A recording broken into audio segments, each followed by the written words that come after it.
Welcome. You're listening to Behind the Home Build, a podcast dedicated to all things home building. Whether you're a home builder, home buyer, or something in between, we're here to connect you with the industry experts. My name is Danny Langerman, CEO and mortgage loan originator. With me is my son Riley Langerman, mortgage loan originator. Today, we have Nelson Huffman of Surface Prints. Welcome to our podcast, Behind the Home Build. Thank you for having me. Yeah, welcome on. We're excited to have you. You've got a pretty awesome product, pretty neat business model, and excited to talk about that. But some of the things that we noticed that you're a Texas boy. I am. I always say my Soma, my body was born in Texas, but my spirit's in Colorado. So I've been here. I think I'm going on 25 years now. So.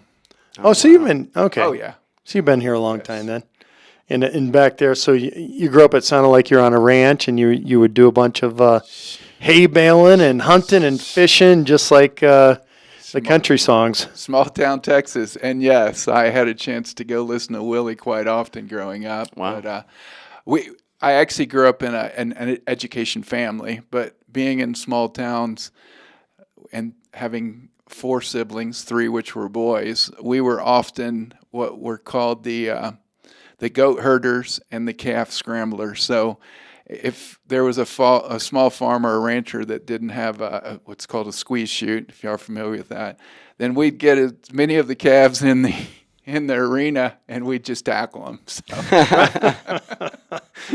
Yeah. There you go. That sounds like Texas. So, yeah, it was fun. Texas, hoeing cotton fields for as long as you can see, just digging up weeds, hauling hay. Yep. Wow. Pretty much small town. So yeah, no, that it definitely sounds like it. And then you spent the days out in the fields baling hay and doing all that stuff, playing with rattlesnakes. And then the one thing I wanted to ask you about is tell me about the honey extracting company that you work for. Oh, yeah. So I always joke that was my first corporate job. I think I was 13, and everybody's like, well, you couldn't have been 13. Well, in the 80s and the late 70s, you could be 3 and work, I think, especially in Texas. But a honey extracting company or a honey company would actually obviously have the hives out in the field. Those would be shipped in via truck. We would unload them. You had to then first kind of get rid of all the bees or get stung, which I'm pretty sure I have a high tolerance. But you'd unload the boxes, scrape all the wax off, and then they would just drip the honey.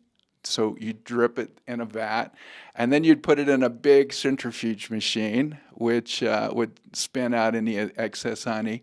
You would then barrel the honey. Sometimes you'd barrel some of the wax, and you would put the barrels, the 55 drums, in a corner and start all over again. Mm-hmm. So it was, I don't know, I guess I thought it was fun. We worked 50 hours a week as kids. This was summer jobs, obviously. I went to school. My dad was the principal, so I had to go to school. But we'd work 50 hours a week, and on Saturday at 12 noon, the boss would give me a check for $50. So wow, yeah, about $1 an hour, huh? Unless we put a hole in one of the big barrels, which we did once, then we hit it with one of the forklifts and had to figure out how to mitigate that. How to pay him back. Yeah. Wow.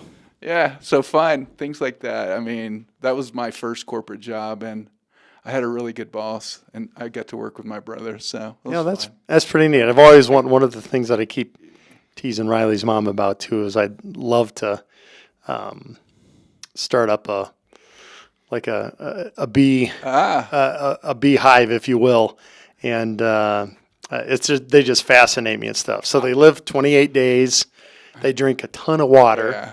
And it's just, and what they produce and how they produce it is, and the hives they have right now compared, so you're talking about the vats and the spinning and stuff. Yeah. Now they have hives that are just, they have pretty much handles that you go like this and the honey pours out. It's crazy. Yeah. I have I guess he's, a nephew who they have, I don't know, 10 or 15 hives out there, and he makes a lot of honey. Yeah. Yeah. I knew nothing about it other than they brought the honey in, but I have learned about bees a bit since, and it's like, I just think this really amazing. Yeah. Amazing lifespan, how they create community, obviously how they are heavy workers. Right. Yeah, and how they either they like a queen, they don't like a queen. It's pretty crazy. We got a friend that just lives down in Castle Pines that has ones too, which is pretty neat. Cool. So that led you then into going to Baylor University and playing a little football. Yeah. Well, so small town Texas, and sports were very different back then. I'm not sure. Riley. I said You had it. Riley. Yep, you had it right. Sorry. I'm not sure if y'all were able to play multiple sports, but when I grew up, I actually played basketball, football, played tennis for years, and then ran track. But I definitely excelled in football, had the chance to win a Texas State championship, which back in the 80s, that was 83. That was back when there was only one state champion within the division.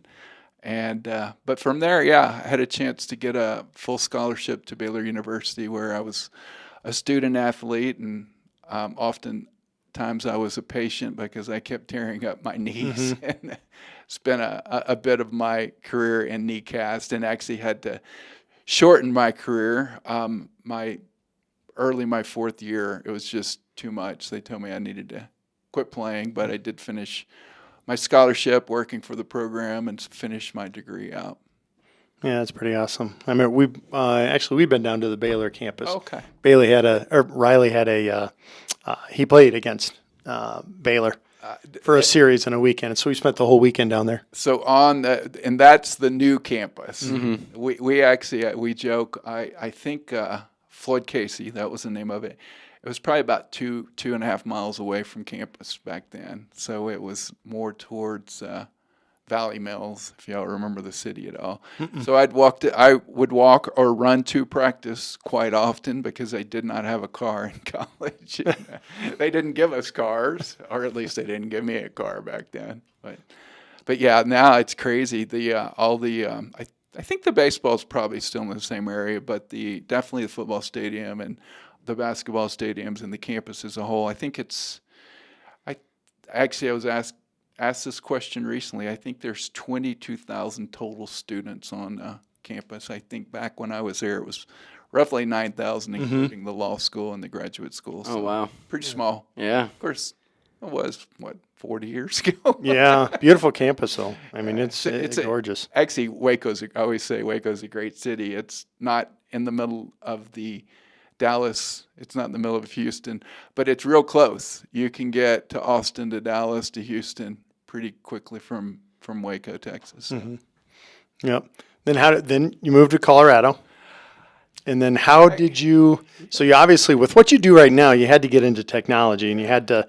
There was some evolution there. Right. How did that evolve into what you're doing now? Well, I always say I'm on my third career now. So my first long career, I was actually in blood component therapy. I worked in I call it re-engineering of nonprofit blood centers, and I did a lot of work on the what we call the pull-through of setting up stem cell and bone marrow transplant centers. So we manufacture, come back from the honey factory to the blood component therapy, but I'd help them re-engineer that, and then we would literally pull the components through. So I'd go out and educate the hematologist, oncologist, pathologist, all the transplant centers about specific blood components and therapies. So have an eco-finance degree, so don't ask me why. But and then I actually, this thing called the computers and email. I think I got my email address, which I still have, hotmail.com, in '95, and I decided that I wanted to kind of go learn that. So I actually my first software or technology job was with Ross Perot. A lot of people may remember him as presidential candidate. A number of people remember him as EDS. That was actually his first major company that got sold to General Motors, if I remember.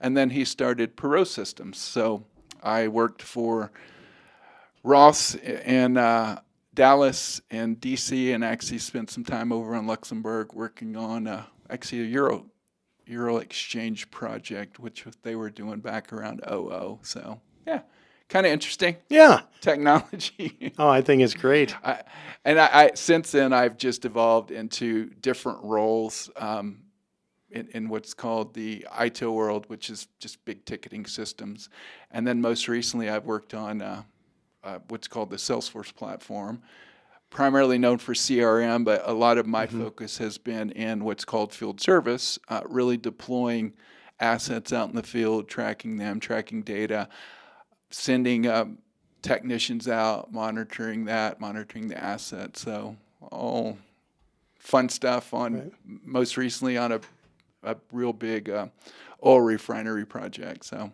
yeah, and then from there I'm apprenticed. So my cell therapy to my software to my what's called wall printing these days, and I own a small company called Surface Prints, Which is what you're doing now. which is what I'm doing now. Yep. Which is, so in a nutshell, Yeah. explain what it is, Yeah, and then so- we'll get into the technology of it. Yeah, in a nutshell, it is, it's called wall printing or vertical wall printing. The reason it's called vertical wall printing is because of the technology. But really, it's simple. It is ink on a wall. It is an option to vinyl, to the wallpaper, to art that's framed, to anything. It is literally new technology that's been fully re-engineered from the ground up in the last probably 8 years, and it prints ink directly on a wall. As long as the wall is straight, you can kind of print down the wall, and the printer out of the box will go roughly 13 feet high. So you can print major artwork, major murals, major images. Obviously, you can do a lot of branding and logoing and things like that. What kind of ink or like paint? Is it paint? It's or? actually ink. It's Okay. it's a UV ink, and I was going to say we should show something, but we probably can't. It's a UV ink that actually there are. I'll get a little technical. There's 5 different ink print heads, which makes up roughly 16 million different colors. So it's they're similar to flatbed or printers, but once again, it's all re-engineered to manage gravity, the viscosity of the ink, the projections of the ink, and all. But the ink is projected out, and then there's a UV light behind it. And if you look at my website, it's purple light. It's got a visual on there, and it dries the ink immediately. So it isn't, obviously you don't drink it, but a non-toxic. It really doesn't waft through the air too much. So it's pretty easy, mess-free. The thing that I love about it is if I do make a mess, I just paint over it and start over again, which is a little different than vinyls and wallpaper, where you actually do some damage to the wall most often. And not only do you have to repair the walls, but you have to also paint them, and I can just paint them. So, yeah. So then there's 5 different ink types, you said. Print heads. Okay. There's the color codes are CMYK. That's the ICC color codes, which it's an international color consortium, I believe. But there's a cyan, a magenta, a yellow, a black, and black is actually a key, which won't get too detailed, but it does a lot of variations of all the colors, and then it prints white as well. So. And then as far as material on the wall that you can print on on drywall and brick and what. I guess I'll let you answer. Glass, all sorts of So I stuff. want to print on drywall mostly. It'll print on pretty much any substrate that adheres to the ink. Things that probably don't, maybe is like a stainless steel, although I say that. But really any substrate. Drywalls obviously are the favorite because one, they've probably a newer wall, or they're definitely straight up and down, left to right. But it'll print very effectively on your tiles, on your woods. The biggest variation of printing is how deep any crevice might be on a surface. So if we had wall paneling in here, where it's a panel and then a deep crevice, it would print it would look great on the panel, and then within the crevices it wouldn't be so dark. But yeah, any substrate, which is what they're called in the architectural engineering and construction world. But I love drywalls, obviously, in residential housing. The baby's room, the kitchen where we put grandma's recipes on the wall. Schools, cinder blocks are really great. Once again, anything that's wood. Brick, I have not ventured onto yet, especially on the older bricks. Now, if the brick was painted already, I'd probably say, yeah, because I can paint over it. But yeah, it's pretty unique that,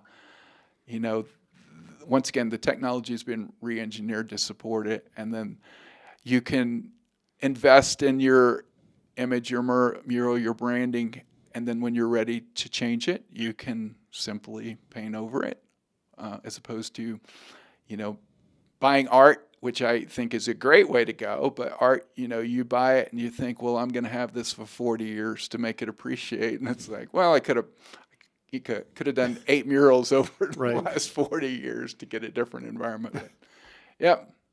And it'll work on glass. Does glass, yeah, and the same glass. Obviously, you don't paint over it, but you can remove it with, kind of like you do on your windshield, with an edge and a little bit of a substance that's gonna kind of soften the ink. But yeah, that's great. I haven't done it, but a number of the printers across the nation. Christmas becomes a really big time in the malls, and probably even in the house. But we're going to print a tree. A lot of people print, or they're even required to have something on the glass because of safety. I've learned this, So printing on glass would be great, as opposed to the vinyl or the markers that they have to put on the glass. But yeah. So it sounds like you have a pretty wide customer base, right? Anywhere from homeowners to schools to what else did you mention? Honestly, really anything. Churches, businesses. I'm really focusing right now. I'd love to do the residential side, and to me, there's a lot of variations of that. The baby room is the big one, but I've also expanded out into the thinking. I haven't done it, but how do you put a memorial in the house of grandma's recipes? I always say, or if you've got a great family album that, once again, can be converted into a good image, and that's one thing to mention. Product in, product out. This printer is high resolution, but you have to upload a very good, solid image. But residential, that application, garages, shops at the residential. And then when you start looking at business, any office, we've got a logo we want to put on the wall. We've got our internal branding, return to work, the RTO movement right now. The boardroom, where, the Colorado boardroom, we want the Rocky Mountains pasted across the high wealth boardroom, or the loan boardroom, because we want to create the right environment for our customer. And then I'm sure you charge, according to maybe how much ink or the complexity of the project? It varies, and that's a really great question. Everybody wants to know what it costs, and I can get really solid. I always like to say, one, I have a minimum, because I've got to show up, and that's somewhere around $800. And I always talk about that being 5 feet by 5 feet. So if you do a 3 feet by 3 feet, I'm probably going to charge you 8. And then it just scales up. But to your point, there are definitely variations of the complexity of the art. If we're printing on a wall and we're going to be really close to it all the time, then you're going to use the highest number. It's called passes, but the best ink resolution. But if we're printing in I'll use an example, a zoo in the snake pit, and we want to print the back wall where people see the wall 15 feet away, then you'll use a little different density on that. If you got up close, it's going to have some banding in there. But from a distance, it's going to look like just a high-res, high-quality image that's printed. So The other part is definitely the complexity. And really, when I say print, getting an image into the machine is pretty straightforward. Knowing what image, what you want to say. I always talk about my business in 3 parts. It's not that simple, but it is. Marketing and sales. Let's go out and then let's gauge a conversation. Oh, we need to do something with our walls, or we want to do internal branding or logoing. That's the conversation part. That is the easy yes or no. The next one's really that design piece. It's that art, it's that message, it's that what we want to say, it's what that environment's going to look like. That is the part where, 1, people get stuck, 2, the lack of creativity, even on my part, gets stuck. That is the hardest part, knowing what we want to do. I always tell people, if you can give me an image, then I'll charge you $800. If you need me to generate the image, generate the story, the customer journey or whatever, then we'll get into hourly rates on that from a design standpoint. I also work with a design team that can get really complex. But yeah, there's multiple ways to do it. We can just curate art, any art that we can find on the photo stocks, any art that we can find on the sites. Obviously, AI is allowing us to generate a lot of art these days. And then there is that full custom design work. And then there's just a whole lot of other things, like if you want an old, let's use an old comic book. If we can get that image, probably a copy of that book, into a photo that then becomes high res, you can get it on the wall. So there's just so many different ways to get the artwork. And to your point, so many different applications on it, commercial wise. I keep thinking parking garages, the ski slopes. So every retailer has their image on the wall with their QR code that, has certain data in it. And 1, the parking garage gets to charge for the space, and 2, the retailers have visibility when I show up to go skiing. So yeah, that's a good, crazy unique idea. Is that something you're exploring, or that's something you've done? I haven't done it yet. It is something I'm exploring or want to explore. Yeah, I have really right now segmented into residential and all things residential, as long as it's profitable, and then really want to focus on places that have a higher turnover. Car dealerships are good. Car dealerships are always recreating a new environment when they get the new cars. Museums are a whole nother story. When they bring an exhibit in and they have to do the vinyl work or all of that, or sometimes the custom work, just their downtime is pretty high. So the application there to get them back up and running is really quickly. And then really the coffee shops, we want to do an Instagrammable moment wall. One of the groups I work with out of Asheville, they've done a 13-foot blue well, and they took it. This is interesting. They got the well from an artist. I believe it's Tim Jeff's art, who does scientific illustrative art, which is animals, I've learned. And then they've printed this 13-foot blue well in a number of coffee shops and places like that. So yeah, I could go on and on, obviously. Yeah, I'm sure you got plenty of really cool. It's a pretty unique thing. It's unique and it's on demand. I just got off the phone earlier with really a creative design group that goes to market for their customers. They may create the artifacts, the back end, the whole program. And the one comment that stuck with me, because it's always in my brain, is the supply chain. The ability to go from, we know what we want to do, to printing is easy. When you go from vinyl, you've got a lot of the same steps to get to the idea, but then you've got to go print it, and then you've got to go put it on, prep the wall, and then you've got to put it on the wall. I guess I call it my supply chain. My steps to print application are really much shorter. And this is what stuck with me in that conversation.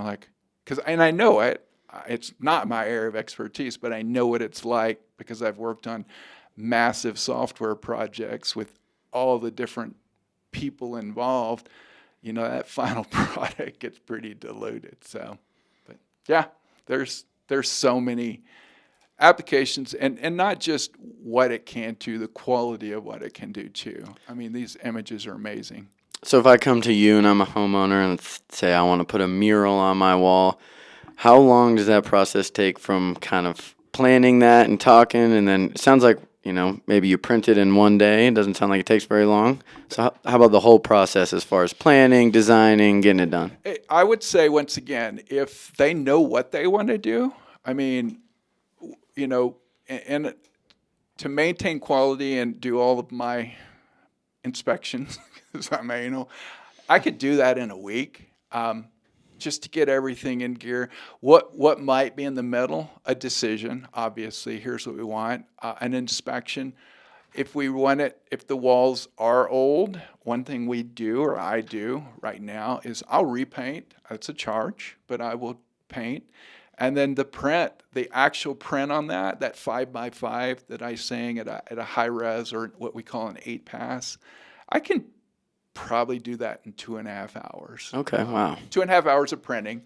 It does take me a bit to calibrate the machine. I always say it's going to take me an hour to put it on the rails, to level it, to, once again, give did I do everything right checklist, which I'm a checklist guy. But once I hit print, it prints. I just need to watch it a bit, make sure it stays on the rails, which is not an issue based on the way that the design works, and then print. Now, another thing on that, to your timing, is if it is a hospital, which is another nice target.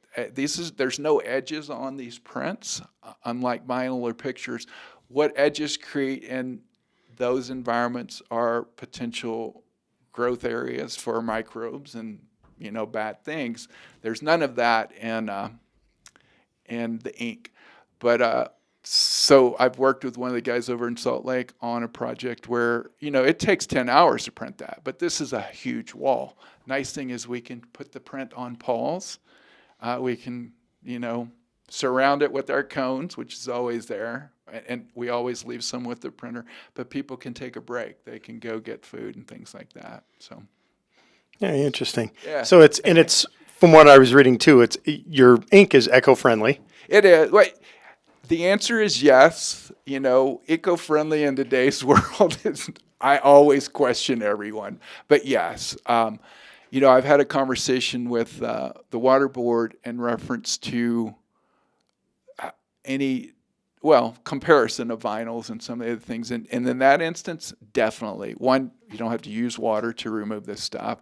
Two, it doesn't really take a lot of water or any petroleum base to build it. So I'd say it is very eco-friendly. There's never a dumpster outside when you're pulling the ink off the wall. There's just a paintbrush. Right. So. No, that part's good. And so how does it, so when you're starting to do the mural on the wall and stuff too, and let's say there's, you've got a resident that's got white carpet. Yep. Right? I mean, is it going to go, or will you lay down stuff as well? Oh, okay. I do. Okay. It doesn't disperse in the ink, although there's always a chance. Mm-hmm. So I personally lay down, I've got my paint canvases, so I lay them down and, take all measures to make sure, because once again, it's interesting. The ink it's a UV ink, so it dries immediately with the light, but it actually cleans up pretty easily if you didn't get the light on it. For example, when I'm putting ink into the system at the warehouse, sometimes it'll drop on the floor, and I'm like, I just wipe it up, Yeah. Interesting. Yeah, that's pretty cool. I just, as a homeowner, I'm kind of just imagining, because me and a couple of buddies bought a house a few months ago, and before we got everything settled in, we want to do a bunch of repainting and, go buy decorations and, things to hang on the wall and all that. And I don't care too much about aesthetics, so I wasn't as motivated as my roommates. But just thinking about having something as unique as like a custom painted mural in the house sounds awesome. Yeah. for our bachelor pad specifically. Bachelor pad, in your instance, your favorite baseball team, or your favorite catcher position, or just your favorite picture of a catcher. Those are things that, as I look back, I mean, I'm a minimalist. I'm probably a bit like you. It's like I have a rule at the house is if we haven't used it in 3 months, we probably don't need it. Yeah. I don't know if that's a good rule. But to that point, the Airbnbs, the VRBOs, the homes, where we want to spend the money to create an environment, and then we want to be able to change the environment. Back to the Utah group, we did a little bit of work on the Parade of Homes with the really big print over there because they just felt like it would showcase the house differently. I wish I had a picture of it. And it did, Back to the Blue Well that I mentioned, the group out of Asheville that I train with, because we're all independent owners, by the way. There are other printers out there. But Mark had printed the Blue Well on his living area. You can think of a high lofted living area. And it was interesting. He said it. I've never seen it other than pictures. But when the new homeowner came over, they were like, "Well, we want it. We're keeping it." They loved it. Yeah, that's cool. Yeah. Okay. Yeah, so. And kind of branching off, I just had a random question, but you mentioned it was vertical. Has anybody asked you, or have you ever tried, or is the industry working on maybe anything as far as the ceiling or floor? We say vertical, anything that can go vertical. So I can take, if I wanted to, I could take the ceiling tiles off right there. I could put them on an easel, and I could print them. An interesting analogy, I haven't, by the way, but there is a guy, I think, who owns one of these printers. And by the way, there are there's probably about 4 major manufacturers right now. So it's not a high mass-produced printer. There are really only 2 commercial printers, which, once again, I'm interjecting my opinion. I bought one of those 2. But this person has actually gotten into the high-end home area, and they print on tiles. They'll lay the tiles out, or they'll put the tiles, and they've got a big picture. Here's what we want it to come out. They'll print each tile, and then when it gets to the house, they lay the tile. Oh, that's pretty neat. Yeah, it's cool. Thank you for tuning in to this week's episode of Behind the Home Build, the podcast for all things home building. He's Danny, and I'm Riley, and if you're interested in learning more from experts in the home building community, we're on Spotify, YouTube, Apple Podcast, and a few others, all at Behind the Home Build Podcast. And if you have any questions at all, make sure to send them our way on Instagram, LinkedIn, or Facebook at Behind the Home Build Podcast.